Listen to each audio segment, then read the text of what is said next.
देखिए, दिल्ली में शानदार स्कूल बने, शानदार पढ़ाई हुई, दिल्ली में शिक्षा में बहुत शानदार काम हुआ, ये सारा देश जानता है। लेकिन भारतीय जनता पार्टी राजनीति से प्रेरित होकर अपनी एजेंसियों का दुरुपयोग करके इसमें एफआईआर करवाती है।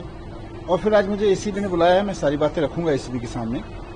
लेकिन मैं यही कहना चाहता हूं कि पूरी तरह से राजनीति से प्रेरित मामला है। भारतीय जनता पार्टी ने सारी एजेंसियों का दुरुपयोग करके पिछले 10 साल में हमारे एक एक नेता की पूरी जिंदगी खंगाल डाली, लेकिन इनको मिला कुछ नहीं है। केवल और केवल फर्जी एफआईआर करते हैं और फर्जी एफआईआर में फिर केस चलता रहता है। होना इसमें भी यही है, कहीं कुछ निकलेगा नहीं। इस केस के बारे में एक चीज और मैं आप सबके संज्ञान में लाना चाहता हूं कि मनोज तिवारी जी ने, जो भारतीय जनता पार्टी के सांसद हैं, उन्होंने मेरे ऊपर ये आरोप लगाया था और जब मैंने उनके ऊपर मानहानि का मुकदमा किया तो वो जमानत लेके अभी जमानत में बचे हुए हैं। तो इसमें तो मनोज तिवारी जी भी बचे हुए भाग रहे हैं इस आरोप से। इन आरोपों में कोई सच्चाई नहीं है, पूरी तरह से झूठा केस है। लेकिन मैं सोचता हूं ये भारतीय जनता पार्टी वाले कर क्यों रहे हैं ये सब।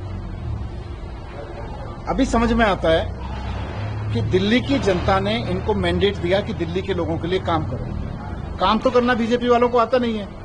ना इनको स्कूल आता, ना अस्पताल आता, ना मोहल्ला क्लिनिक बनाने आते, ना इनको सड़कें ठीक करनी आती, ना बिजली ठीक करनी आती, ना पानी ठीक करना आता, ना बारिश का मैनेजमेंट करना आता। अब देखो, पिछले एक बारिश में पूरी दिल्ली का बुरा हाल हो गया है। चारों तरफ दिल्ली बेहाल हो गई है, सड़क टूटी पड़ी है, पावर कट लग रहे हैं पूरी दिल्ली में, प्राइवेट स्कूल वालों ने लूट मचा रखी है। इवन बीजेपी के कट्टर समर्थक भी रो रहे हैं कि उनको भी प्राइवेट स्कूल वाले लूट रहे हैं।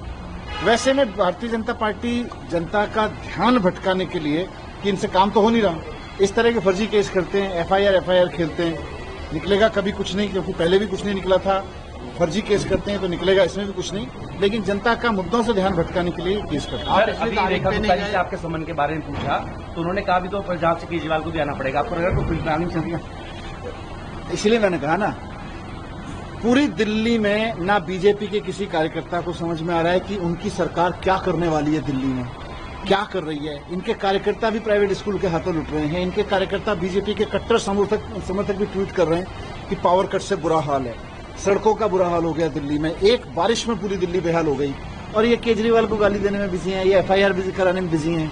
तो इनको कुछ आता दाता तो है नहीं, केवल एफआईआर, केवल फर्जी एफआईआर करनी आती है। पिछले संबंध में आप नहीं गए, आरोप ये लग रहा है कि आपके पास बहुत कुछ छिपा रहे हैं, आप इसलिए नहीं गए।